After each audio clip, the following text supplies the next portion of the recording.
le hei voina chuan min lo tam hle mai Marina Bay lam kan thleng thea kan lo thir kwal chun don anga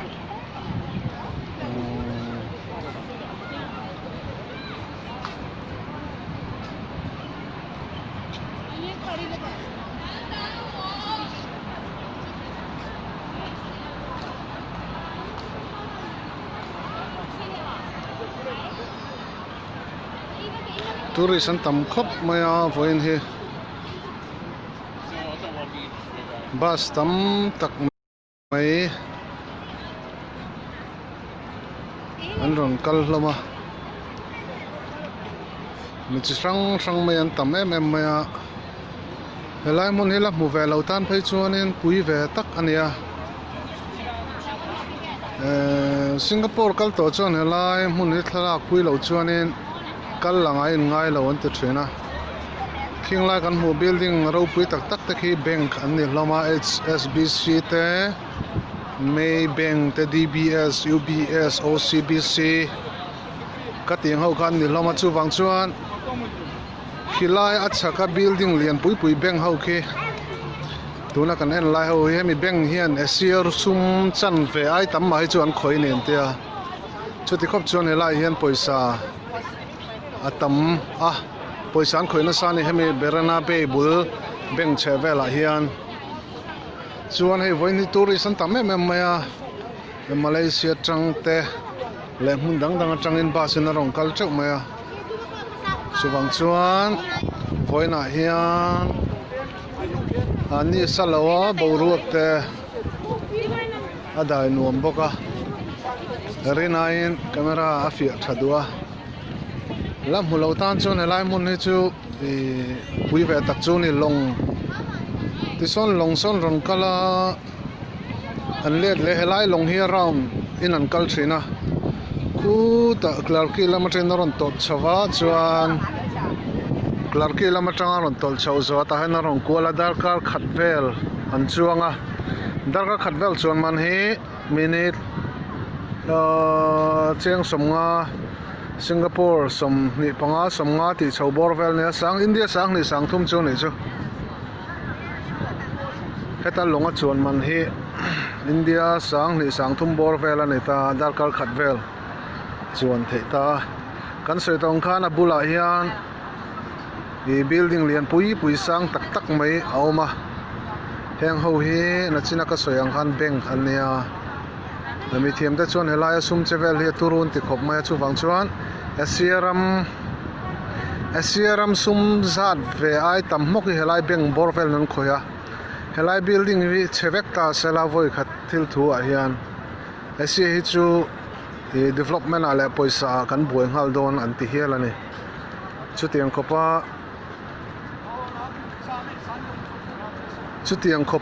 sum an khoina mun chu ni ve a chuan so laia sakai omna so ha ka zoom dona ka zoom theilawa so Merlion antinia so alar ve khop mea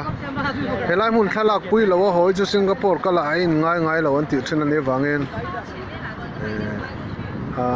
rinain tlo tu an than hema helai Singapore tlo to chuanin kal to chuan helai mun ni tlo nge tum thina chutin ko pa mun lar chuni chuan solai kan mu so hotel vek ani ta kison pathum mangena kala chungmi khi longleng ang dewa an siamania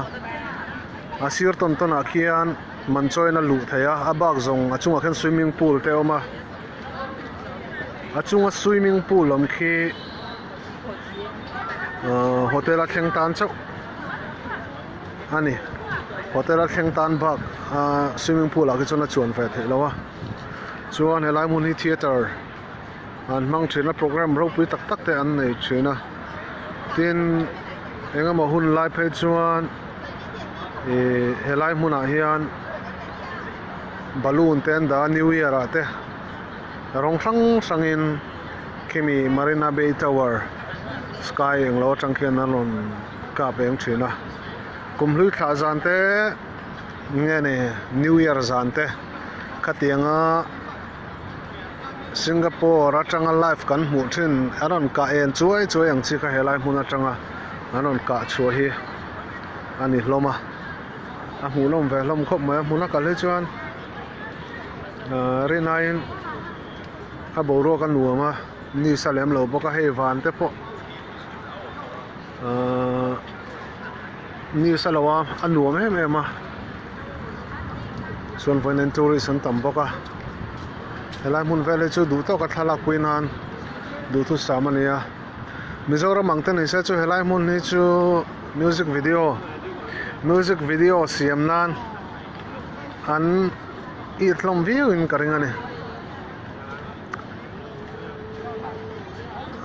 heng lai lei vele chu hei a chiat man soi ka hrengai lo a chu wan chana kilna bo ve lo niang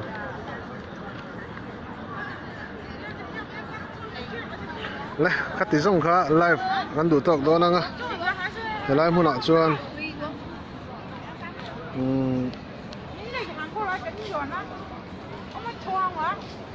so lama son kan lakal lang hei thaten la ka lo dal dewa kan tok song sat anga a then chu so thala ga in pe nai lom khop mai lo mu ve khalak nai tak taka alin metan chang ve lom khop mai a me pai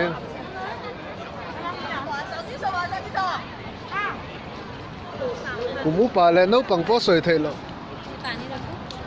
no pang po kumu palam de po ha an la an be na sa lom khop mai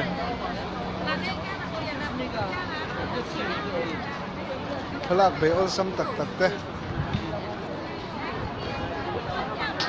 ni loma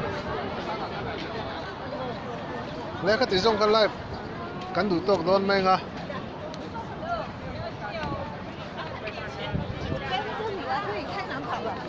an lo lap china kong kalpon nuam chi alo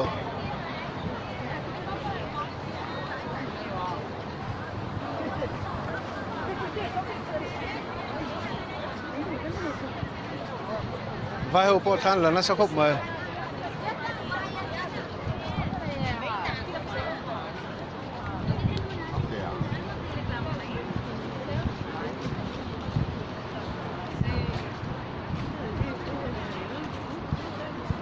boro kan nuam khop mai hei helai hi kong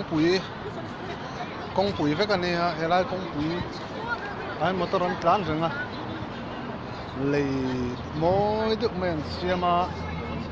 abulvel hi hotel ani ngal boka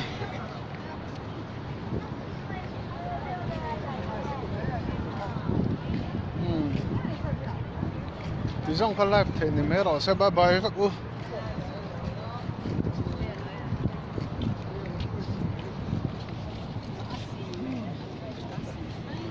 me tom da kan heto lo Marina Bay chip chung zo sang ber chu kan lon ta e khai sang vo vo le mai lu hei vong vong the lo ke sa chuai mai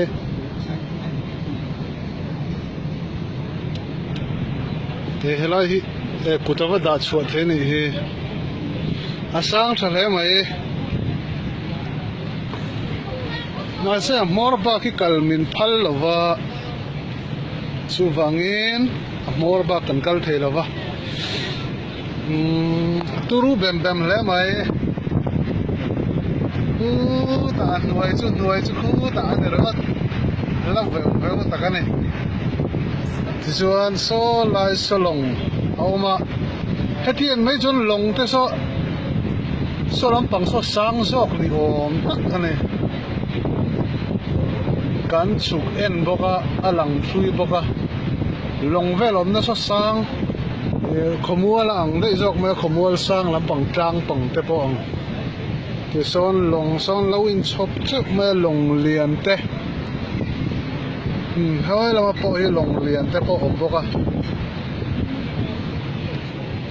ti chuan flower dome kha khu ni ta chuan a bul vel hi Marina Bay Sands len vel na atana an man kha nia a hunam ro khop mai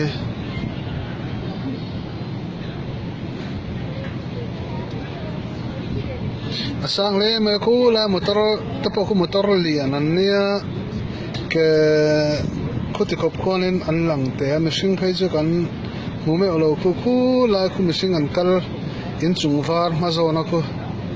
lang che chaw ni a lian khop mai amalam kan chuak phea Singapore flyer an ti te po khu rina in hedarang chona lo niam khop mai Singapore flyer ral khata tang chona lang lianin aslang sang thing khop mai hedarang chuan alo lang niam tarai mai tena hun ma basement chiang takan kan mu thei boka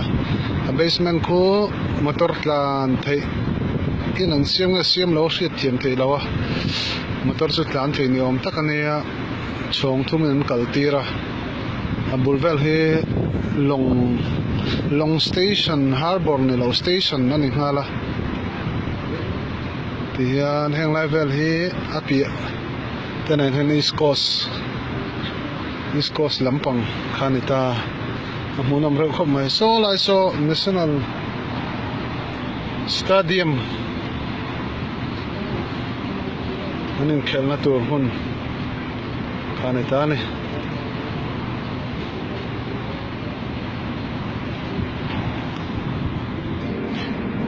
lampang atang hian kan thlir vela chinanga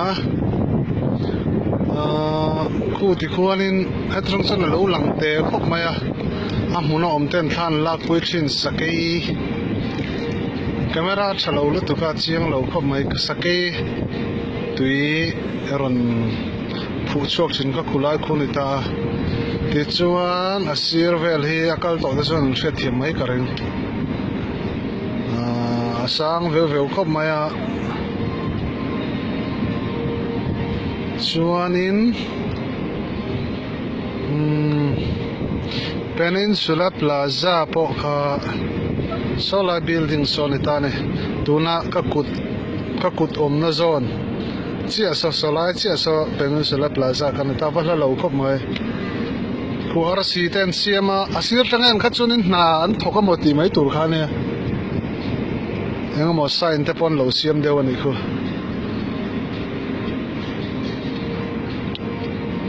khuwa mu zau thui thei khop mai chuan helama khuan motor kong len engmo za da tlan boka motor len na zau tha khop mai kong pui lui pui bula motor tiang hen kong zau tak tak aneng lo tira ti chuan chen khat khu chu khu chen chu do san te ania kong pui atanga flyover nga kaltir an hlom boka lom khop mai chuan tuna kan hmula khu gallery ania asen vela ing te asing te khunga kon mihring an thua chuan he lama min nei jok tu lama var khu stage anita ta khon zai thiam chi sang te zaya hun an hmang ve thin National Day te po an hmang thin ania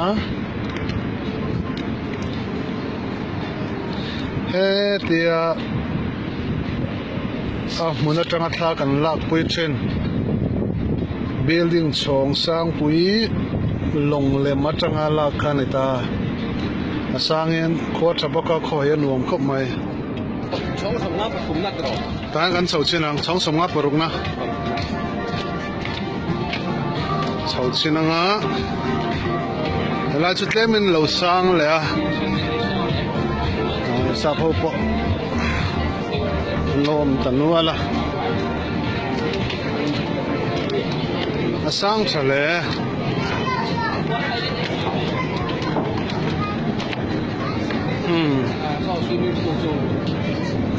so sira son swimming pool ma sa lampang ro ka kan kalmin phal sak velova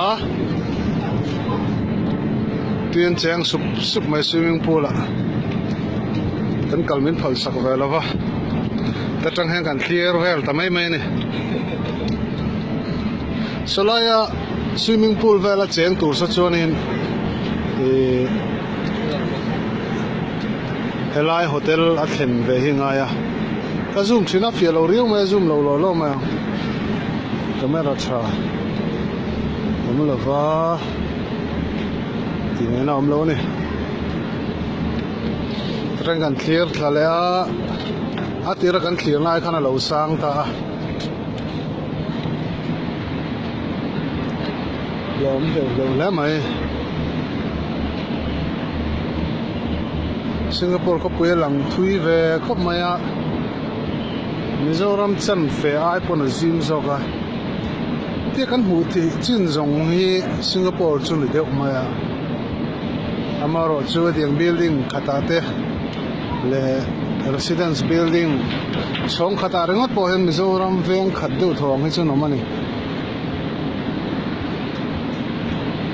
chu tiang khopa building lian le kotam song somli somnga te omna song khata po chung ko ruksari taran lu a chutin chuanin miền tắm em mà Mizoram mà chọn song này thung vel ania song này lâu tắm tắc po om ve boka chuan chon mi hring ka inzar phat na sa heng chon inzar phat vak lo te kan hmu chin anga hian an kho sa ma se mi hring hi mi makta duai te lan om thung ta building khat ronga ta cheng po hi veng khat presbyterian ka ufan aloi ai chuan an tam dei jok ani zong tu hi mi zong ana thang chuma adik tu ra ngayang lâu in post rồi yes but hey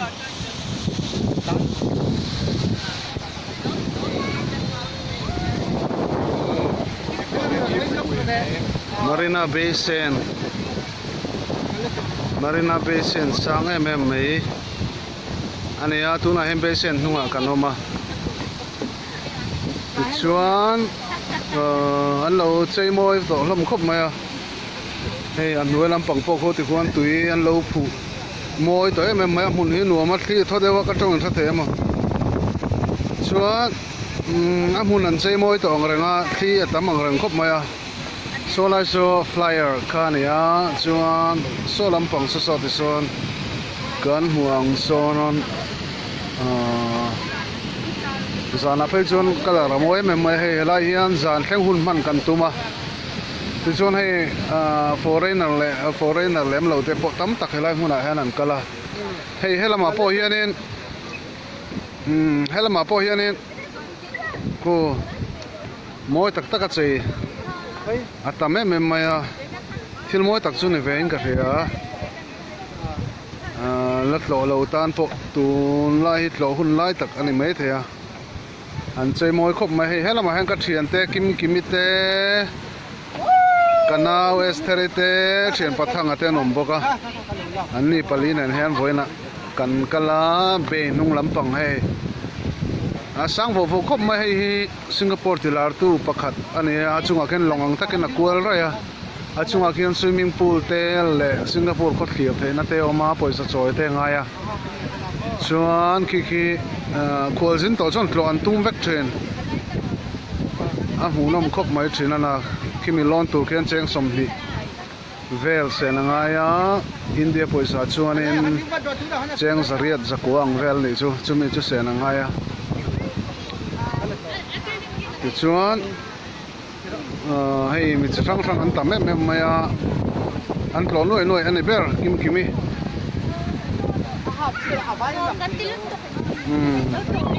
mi chang an tlo ani deuh ber mai an tam em nu nau noi nen helama po no pang te kan mua nu nau noi nen an tlo na sa em rina sa deuh mai thei thli thona sa em maya kulaya sirvel te khu kalvel na turatan po idom ania ta khuanin holama jong ron phei tura kan ngaya khulai kong asir kong phei a khuan tui phu chu ranga in tiklai pon ti hian a foreigner lem lo te tam tak an omani amun hi nuam khom mai khu kula te khuan to kan na thut le a